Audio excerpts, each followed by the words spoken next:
Olá, eu sou Yulia Rutkowski, gerente digital da Nestlé, e hoje estou aqui com o nosso NutriCast, uma série de conteúdos, principalmente para os profissionais de saúde. No nosso bate-papo de hoje, vamos falar sobre as redes sociais e as oportunidades que temos com os profissionais de saúde. Levando em consideração, lógico, sempre a sua dinâmica de trabalho aí, que é bem particular, e toda a ética de atuação deste profissional nas redes sociais. O que não pode ser ignorado pelo profissional, pois a gente sabe que atualmente mais de 45% da população busca informação de saúde através da internet.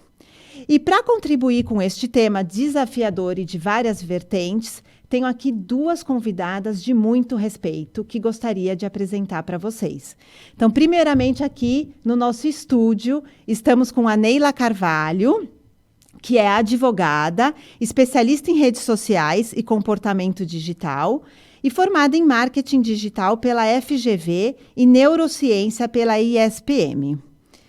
E por link, diretamente de Belo Horizonte, estamos com a doutora Denise Brasileiro, que é pediatra e nutróloga, mestre em gestão de saúde pela Must University e host do podcast Bicho Papinha.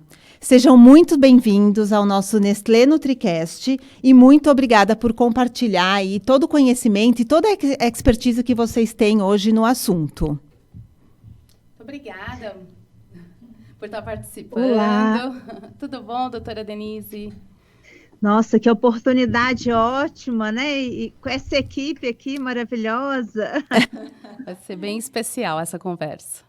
Vai ser de fato uma conversa, um bate-papo. Então, assim como eu já falei, né? Então, hoje mais de 45% da população vai buscar informações sobre saúde através da internet. E aí a gente tem diversos meios na internet. E aí eu gostaria de começar com a primeira perguntinha para a doutora Denise, que quanto às redes sociais, doutora Denise, qual que é a perspectiva dos pediatras?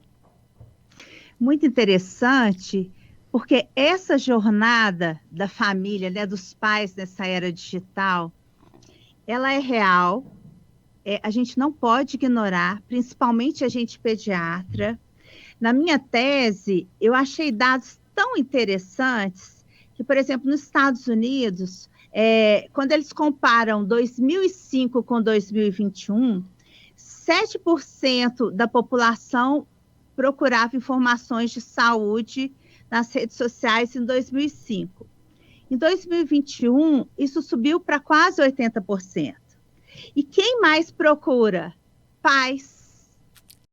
E principalmente pais de crianças pequenas, por conta de insegurança, por conta toda essa mudança nesse contexto digital trouxe para a população. Antes, quando a mãe ganhava o neném, ela ligava para a mãe dela, para a avó, para a irmã, para discutir problemas de saúde. Hoje é o primeiro local, rede social. E aí, você pediatra, como que você vai lidar com isso? Né? Você tem que entender que nós pediatras, nós temos 3 funções muito importantes nessa jornada digital dos pais. Primeira delas, curadoria. O que é curadoria?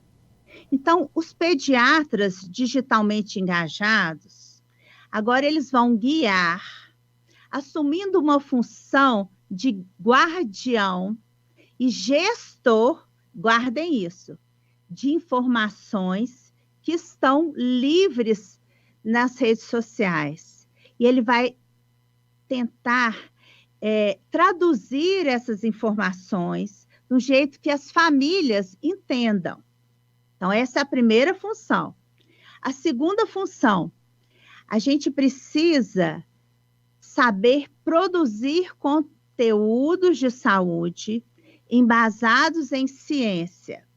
À medida que a gente começa a produzir muitos conteúdos, o que vai acontecer? A gente vai diminuir a chance de conteúdos que são considerados errados, desinformação, que podem causar muito danos para essas famílias, sejam difundidos, tá?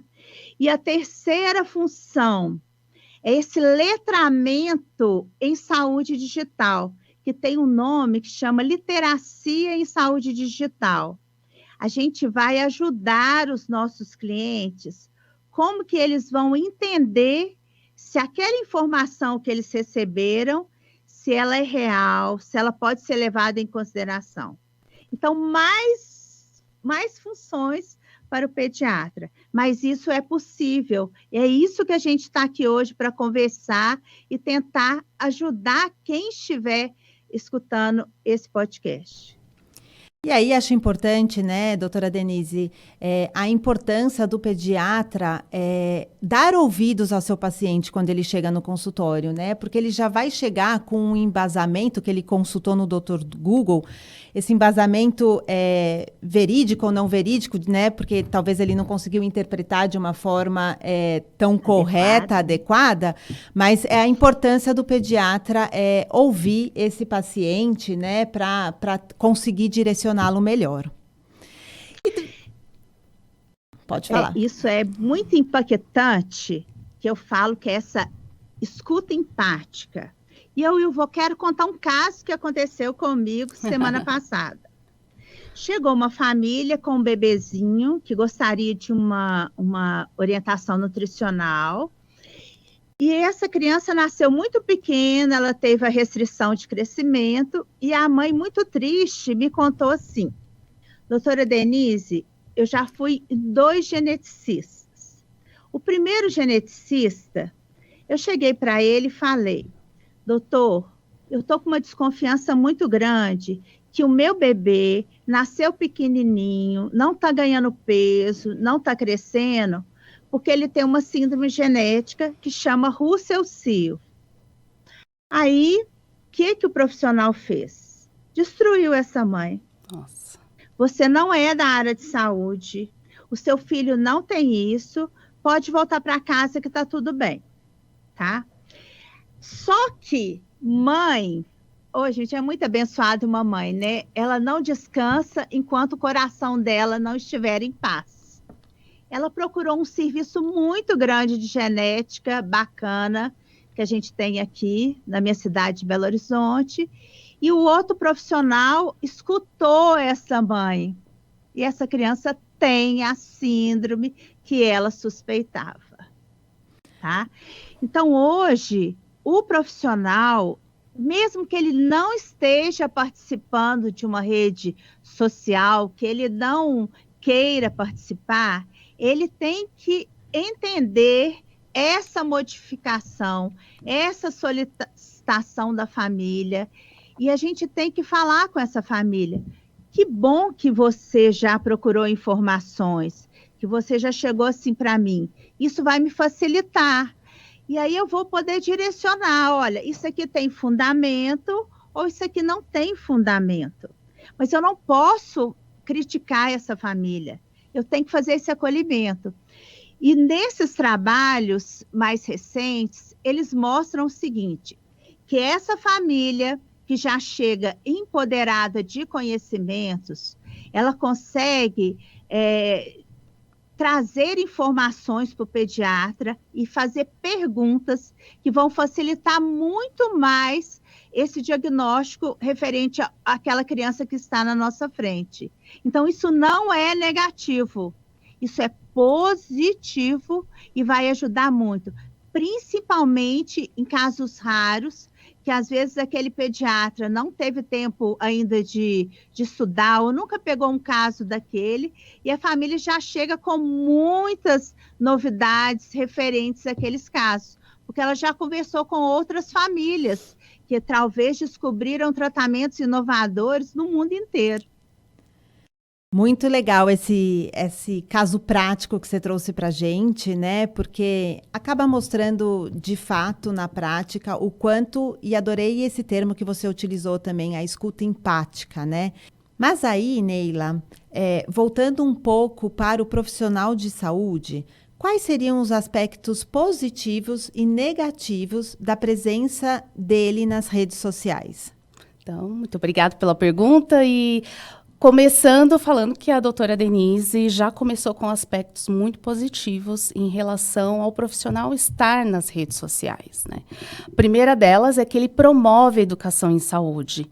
E isso num contexto geral, de população mesmo, porque ele está trazendo insights baseado em evidência, conteúdo mesmo de saúde, que antes as pessoas não tinham acesso, e hoje ela tem informação, só que ela tem de forma abundante na internet. Então, ela pode jogar um diagnóstico, ou o que ela está sentindo, e o doutor Google, que nem a gente fala, vai dar todas as possibilidades, e nem sempre é uma possibilidade real daquele diagnóstico. Então, o médico, ele está ali promovendo saúde. É uma questão de saúde pública, eu enxergo. E também, agora, vamos pensar no lado profissional dele. O médico ali, ele está cuidando da sua imagem, ele está fortalecendo a sua marca pessoal, porque todos nós temos uma marca, né? Então, quando eu estou falando daquilo que eu entendo na rede social, eu estou colocando ali a minha expertise. Então, aquilo ali reforça a marca do médico, aumenta a reputação, o score dele no ambiente profissional. E, assim, são inúmeras essas questões. Podemos citar também que ele consegue engajar os próprios pacientes. Então, os pacientes escutam dele na consulta, depois reforça ali na mídia social algo que o médico já falou. Então, engaja o paciente também no tratamento. Eu percebo que o médico constrói relacionamento com outros médicos. E eu tenho inúmeros casos, porque eu já dei aula, já dei palestra, já dei cursos, e vários médicos se conheceram nesses cursos ou se conheceram através das redes sociais, se seguiram, começaram a produzir conteúdos em conjunto. Então, assim, são inúmeros benefícios. Agora, os negativos sempre tem o lado ruim da coisa, né? E eu enxergo o lado negativo não tão negativo assim, porque se trata mais de questões pessoais do médico, esse lado negativo. Então, o que é a dúvida número 1 do médico? O que vão pensar de mim? Né? Então, ele tem o medo do julgamento principalmente de outros médicos. O que o meu professor, o que o meu colega médico vai pensar? Então, esse é o principal negativo. Um outro ponto... Não é só o médico, né, que tem medo do julgamento. Acho que todos nós, todo né? mundo. A gente... todo profissional, né? Todo profissional que está ali utilizando... vai virar blogueirinha, né? É a primeira coisa que a gente escuta. E tá tudo bem você estranhar isso. Mas chega uma hora que o próprio médico acaba incorporando. Fala assim, não, isso aqui faz parte do meu trabalho. Então, isso daí não fica mais uma conotação negativa. Outro aspecto negativo é o tempo. Se ele não se programar, ele passa muito tempo ali de forma sozinho, né, atirando para todos os lados e acaba perdendo tempo. Então, os aspectos negativos, ele é mais com relação às questões internas do médico, né? Legal. Mas entendo que, assim, no balanço de tudo que você falou, né, entre positivos e negativos, acho que nessa balança a parte positiva pesa, assim, né? Pesa muito pesa mais, muito né? mais Pesa do muito que mais. a negativa. Com certeza. Eu conheço inúmeros médicos que começaram há uns anos ou pouco tempo atrás e que isso abriu portas não só em relação a atrair novos pacientes, né? Porque a primeira questão vou atrair. E aqueles que já estão lá, já tem um consultório cheio, já tem, né, a agenda cheia, a imagem dele vale muito. Então, isso faz muita diferença para ele a longo prazo. Atrai novas oportunidades de negócio. Em empresas, em palestras. Então, assim, os aspectos positivos é muito maior. Bacana. E a gente tem até um dado aqui do Comscore que o Brasil, ele é o terceiro país do mundo que mais consome, que está mais ali presente, pegando conteúdo através das redes sociais. Então, tem muita oportunidade pegando esse contexto todo, né? Isso porque a gente pode olhar essas pesquisas, esses dados que vocês estão trazendo, que são recentes, a gente está falando aqui do público brasileiro, mas até um tempo atrás, todas as pesquisas americanas mostravam que os americanos estavam ou nas redes sociais, eles começam no Google, mas tem algo na rede social que é diferente do Google. Você tem a comunidade, tem as pessoas. Então, você traz um insight, você traz uma dúvida e você consegue atrair uma comunidade engajada naquele assunto. Então, esses insights são novos aqui no Brasil, mas eles não são dados novos quando a gente se refere às questões mundiais, porque já tinham muitos estudos em relação a isso. Legal. E aí eu gostaria de só aproveitar esse gancho e talvez, acho que tanto a Neila quanto a doutora Denise poderia contribuir um pouquinho, que é falar um pouco da influência dessas redes sociais na relação família-paciente, né? Então, a Neila trazendo um pouquinho mais de aspectos da expertise dela e a doutora Denise do lado do pediatra em si, né? É muito interessante que as famílias, elas querem encontrar o pediatra nas redes sociais. Elas querem, elas gostariam, e o pediatra ainda tem uma autoridade e uma influência no que ele fala, sim, quando comparada com uma outra pessoa que não é especialista, que não é da área médica. E se for o pediatra que acompanha o filho, mais ainda. Então, isso é um dado importante, que muita gente fala assim, não adianta eu como pediatra, porque eles vão acreditar muito mais numa outra mãe que der uma orientação num grupo, numa comunidade. Mas não é muito bem assim, não. Esse resgate aí da autoridade do profissional, ele já está acontecendo devido a esse aumento dos profissionais na rede na rede social aí. E olha, eu queria falar um pouco do TikTok, tá? O TikTok hoje é uma das redes sociais muito utilizadas, principalmente para os nossos escolares, adolescentes e pais mais novos. Então, nós também não podemos ficar de fora de uma rede dessa. Por quê? O que está acontecendo? Infelizmente, eu estou vendo isso na minha prática, é muito triste. Os adolescentes seguindo o TikTok, informações referentes a orientações de saúde, essas crianças, esses adolescentes, começam a seguir e fazer tratamentos e dietas perigosíssimas. Se não tem um profissional lá, não tem ninguém para cuidar. Agora, muitos profissionais já estão no TikTok, não com dancinhas, não precisa dançar não, tá? Mas com informações sérias no TikTok.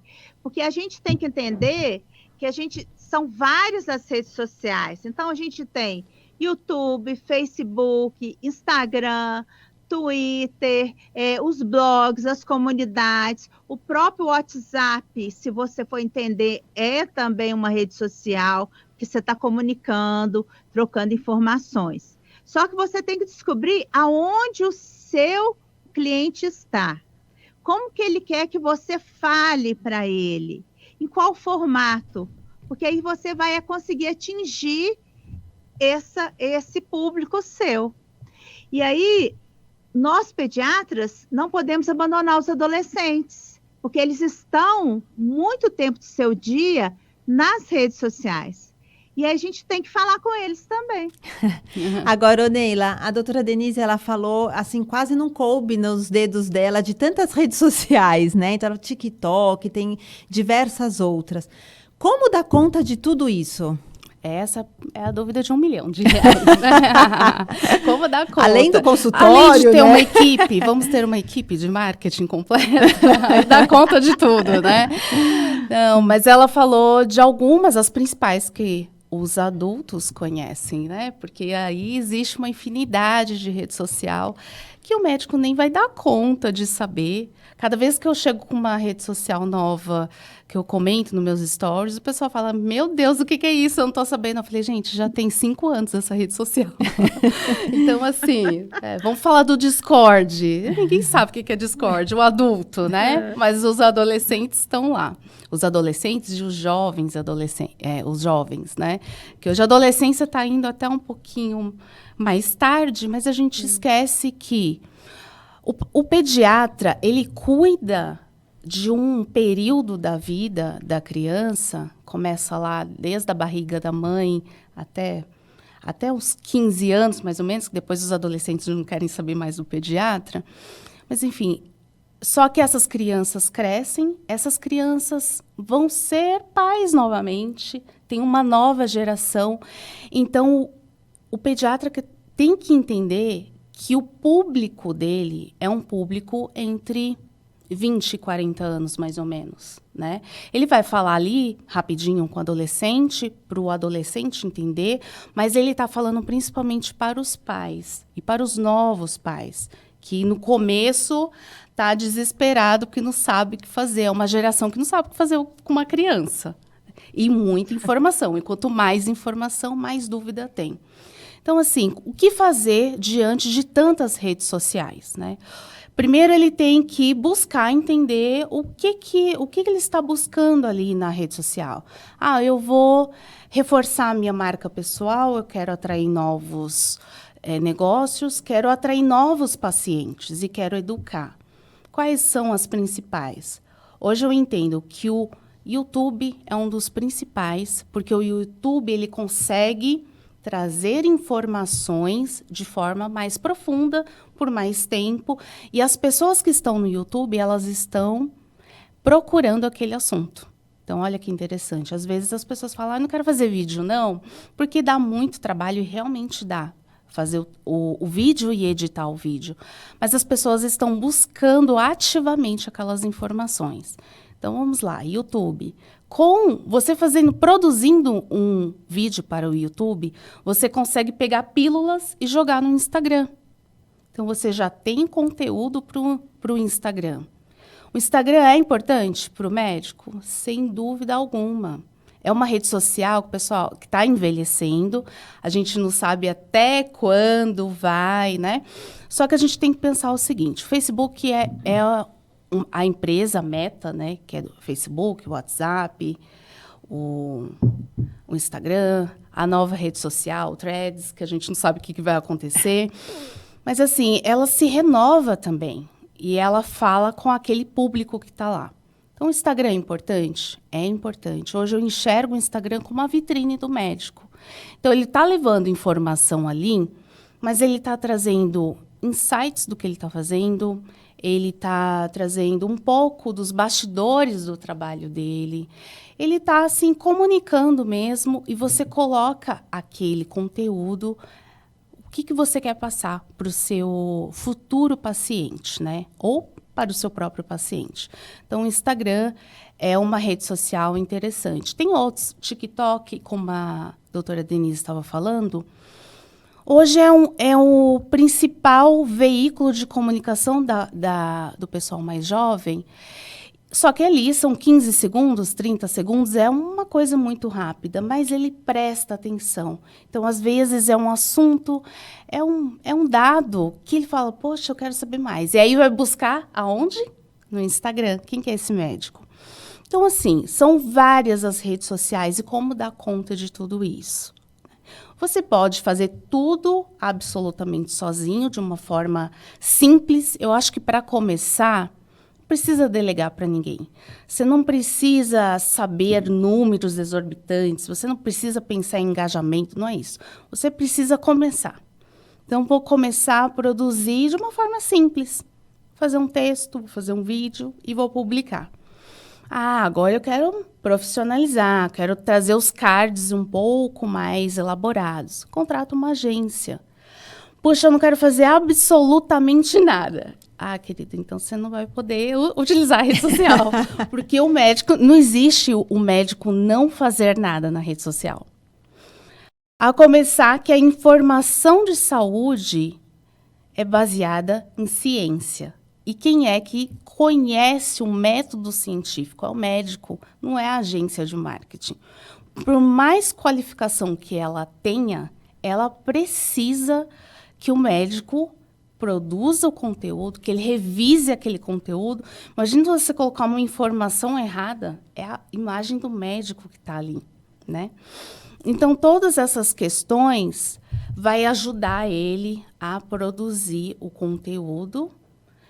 Vou delegar? O que eu posso delegar? Então vou a parte de imagem, os cortes do vídeo, mas eu tenho que falar. Não dá para colocar a inteligência artificial para fazer o vídeo falado para você. Ainda não, né? Mas até aproveitando esse gancho da inteligência artificial, né? Como que tem sido o ponto de vista do médico para a criação desses conteúdos? Ela mais ajuda do que atrapalha? Qual que é o ponto de vista de vocês? O médico, ele fica assustado com tudo que está acontecendo de forma rápida e que ele não está conseguindo acompanhar. Então, eu acredito que a grande maioria, e eu posso colocar assim, 99%. Da onde que saiu esse número? Da minha cabeça, gente, mas essa que é a realidade. 99% não está sabendo como utilizar a inteligência artificial. Por quê? Ele até entende como inteligência artificial lá no centro cirúrgico ou para algo grande ali dentro da medicina, de software e essas coisas, mas ele não está enxergando que a inteligência artificial pode ajudar na produção de conteúdo. Então, vamos dar um exemplo aqui bem básico, tá? Todo mundo já ouviu falar do ChatGPT. Então, tá lá o ChatGPT para cá, como que eu vou usar? Né? Ele vai escrever o conteúdo médico para mim? Não, gente, não deixa, não faça isso, porque o ChatGPT, se você não souber o prompt certo, que são aqueles comandos, você escreve lá a pergunta certa, ele vai inventar dados. Ele pode inventar, né? Não é sempre. Mas você pode utilizar como um brainstorming. Eu estou sem ideias do que escrever. Deixa eu ver aqui 10 coisas que eu possa falar sobre 0 a 6 meses. Dúvidas principais das mães. Então, assim, ele serve como um guia também, como um sumário, um brainstorm. Ele pode traduzir textos para você, ele pode reescrever algo que você escreveu que não está tão legal assim, então ele pode, de forma humanizada, escrever aquele texto para você. Então, assim, isso daí são pequenos exemplos. Existem outras inteligências artificiais que são, assim, fantásticas para produção de slide, para produção de apresentações, produção de cards mais futuristas, enfim, o Midjourney. Não sei se vocês já ouviram falar, mas ele faz aquelas imagens com inteligência artificial que fica muito interessante. Então, você pode utilizar essas ferramentas para produzir, para você brincar um pouquinho de produzir o conteúdo, ou a agência também de marketing pode utilizar dessas ferramentas. Legal, inteligência artificial é um tema, eu acho que daria para a gente pensar num outro podcast para a gente explorar. Eu acho que a gente está, né, a população como um todo, em todas as áreas, né, então está começando a explorar, entendendo e até vendo aí os prós e os contras de tudo isso.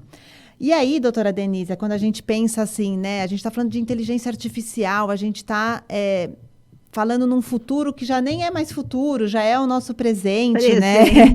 E o pediatra, o profissional de saúde como um todo, ele pode falar, poxa, mas será que eu tô na idade disso, né?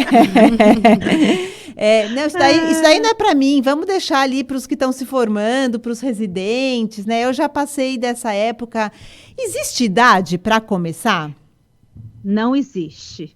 E hoje de manhã, a hora que eu estava vindo para cá para a gravação, eu pensei, tem uns profissionais da área de saúde que a gente adora, né, encontrar com eles, escutar o que eles estão fazendo no consultório deles, aprender sempre com eles. Então, imagina eles na rede social, eu ia estar o dia inteiro assistindo. Então, a gente tem que pensar que não é idade, é a sabedoria que você pode transmitir nas redes sociais. E eu tenho certeza que essa sabedoria, esse seu know-how, tudo que você aprendeu, independente se você tem 70 anos, 50 anos, 30 anos, isso impacta sim. E serve de exemplo para os seus outros colegas também, né?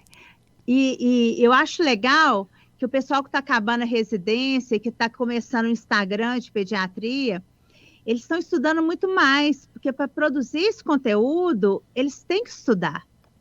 Então, isso gera também um movimento de incentivo, de atualização, de aprendizado. Então, não tem idade, viu? Se você tiver 100 anos, quero te ver lá. Então, eu acho fantástico isso. O médico realmente não tem idade nem para começar e nem para terminar. Ele pode fazer até o último dia da vida dele, se ele quiser, porque é algo que ele está deixando de legado para as pessoas, né, para os mais jovens, para os profissionais. Tem uma troca muito rica nesse sentido, de você estar produzindo um conteúdo, de você estar ali de forma, fazendo vídeos e trazendo atualizações. Eu lembro quando começou a pandemia, alguns médicos que eu tenho muito acesso, eles estavam trazendo os insights importantes sobre a pandemia, sobre vacinação, e que foi de forma super relevante para o nosso país. Porque se não tivesse sido os profissionais incentivando as pessoas, talvez elas não tivessem sido vacinadas, né? E a gente ainda estaria na pandemia. Então, todos esses insights que a gente trouxe aqui, eles servem para que o médico fale assim, não, eu estou pronto para começar, né? Estou pronto para produzir o meu próprio conteúdo. Acho que eu resumo aqui, gente, que eu adorei, assim, né, o que vocês comentaram. Não tem idade. Se você tem conhecimento e tem o desejo de disseminar esse conhecimento, esteja na rede social, né? Eu acho que é esse o insight, é isso que a gente deixa de recado aí para o profissional que está na área da saúde, tanto o pediatra como a nutricionista, enfim, diversos outros. E aí, gente, infelizmente o nosso bate-papo acabou. É um tema rápido, que a gente podia ficar aqui horas e horas, né, conversando. É um tema gostoso, da atualidade. Mas se você gostou, deixa aí... Converse com as pessoas que estão próximas de vocês, porque daí a gente tem mais oportunidade de produzir aí uma conversa número 2, um outro bate-papo sobre esse tema aí, pensando sempre no profissional de saúde e como auxiliá-lo no seu dia a dia, para que ele atue da melhor forma possível com essas redes sociais. Agradeço demais a contribuição de vocês, Neila, doutora Denise. E a gente finaliza por aqui. Um forte abraço a todos. Tchau, tchau, gente. Um abraço para todo mundo. Tchau, doutora Denise. Tchau.